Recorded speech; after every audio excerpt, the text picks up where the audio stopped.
सबको जय यीशु की। प्रभु यीशु क्रिस्त में प्यारे भाइयों बहनों, नवजीवन का संदेश इस शीर्षक के अंतर्गत प्रतिदिन का ईश्वर का जीवंत वचनों को सुनने के लिए, समझने के लिए, उसके अनुसार चलने के लिए, जीने के लिए मैं आप सभी लोगों का हार्दिक स्वागत करता हूं।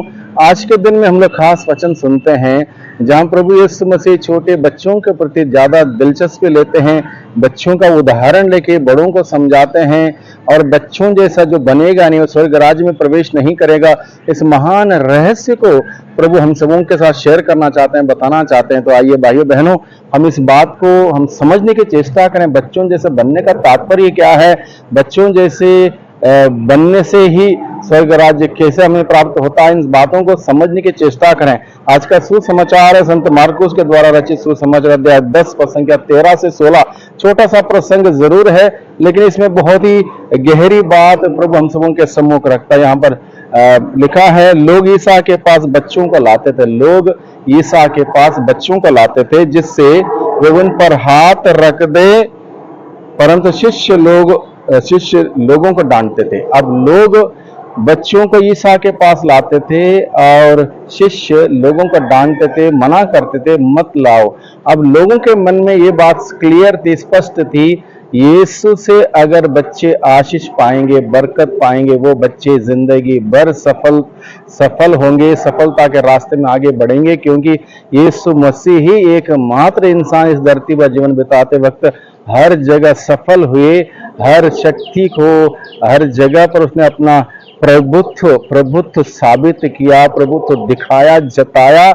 उसने मृत्यु को हराया, अंधकार को हराया और वो जीवित हुए, शैतान को हराया। इसलिए प्रभु से आशीष पाना हर व्यक्ति के लिए एक महत्वपूर्ण और एक सौभाग्य की बात है। इसलिए लोग इसी जानकारी के साथ प्रभु के पास बच्चों को लाते ताकि प्रभु उन पर हाथ रख दे। प्रभु का हाथ रहना हर बच्चे पर बहुत ही जरूरी है।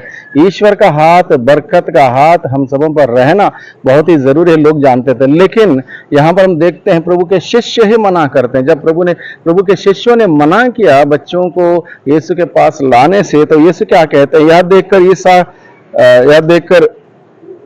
देखकर बहुत अप्रसन्न हुए और उन्होंने कहा, बच्चों को मेरे पास आने दो, यानी कि बच्चों को लाओ, बच्चों को आने दो, बच्चों को आने से मत रोको। हर कोई बच्चा प्रभु के पास आएगा, प्रभु के पास से वह सीखेगा, समझेगा, जानेगा जिंदगी जीने की कला को और जिंदगी भर सफल रहेगा। इसलिए प्रभु ने कहा, बच्चों को मेरे पास आने दो, किसी भी प्रकार से उसको रोको मत, उसके लिए बाधा मत बनो, उनके लिए बुरा उदाहरण मत दो, बल्कि उनको प्रभु के पास आने के लिए एक माध्यम बनो, एक कारण बनो। इस प्रकार से प्रभु हमें बताता है, उन्हें मत रोको, क्योंकि ईश्वर का राज्य उन जैसे लोगों का है। ईश्वर का राज्य उन जैसे लोगों का क्यों है, यानी कि बच्चों का क्यों है? क्योंकि बच्चे सरल हैं, पवित्र हैं, सच्चाई पर आधारित जीवन बिताते हैं, सच्चे और अच्छे हैं। किसी प्रकार का दिखावा, कपट, आडंबर, ढोंग, घमंड, ईर्ष्या उनके अंदर नहीं रहती।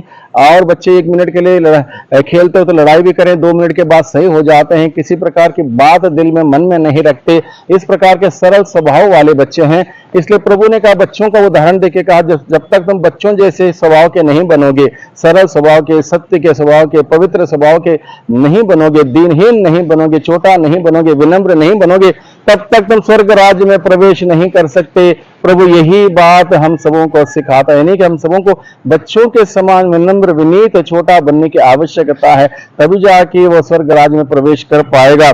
इसलिए प्रभु क्या कहता है, छोटे बालक की तरह ईश्वर का राज्य ग्रहण नहीं करता अगर कोई, वह उसमें प्रवेश नहीं करेगा। छोटे बच्चे की तरह ईश्वर का राज्य ईश्वर के राज्य का स्वागत नहीं करता, वो ईश्वर उस राज्य में प्रवेश नहीं कर सकता। तब ईसा ने बच्चों को छाती से लगा लिया और उन पर हाथ रखकर आशीर्वाद दिया। यानी कि प्रभु यीशु मसीह हमेशा बच्चों को बड़े प्यार से अपने गले लगाता, अपने पास बुलाता और आशीर्वाद देता है ताकि बच्चे सफल हों, किसी प्रकार के शैतानी ताकतों के अधीन ना हो, अंधकार की शक्ति के अधीन ना हो, बल्कि प्रभु के अधिकार में, प्रभु के अधीन में रहते हुए पवित्र, सुंदर, सच्चाई का, ईमानदारी का, आनंद, खुशी का जीवन बिताते हुए प्रभु की महिमा करें और अपने जीवन के द्वारा प्रभु की तारीफ करें। प्रभु यही चाहता है। इसलिए आज के दिन में भाइयों बहनों, विशेष रूप से हम प्रभु से प्रार्थना करें, बच्चों जैसा स्वभाव और मनोभाव धारण करने के लिए।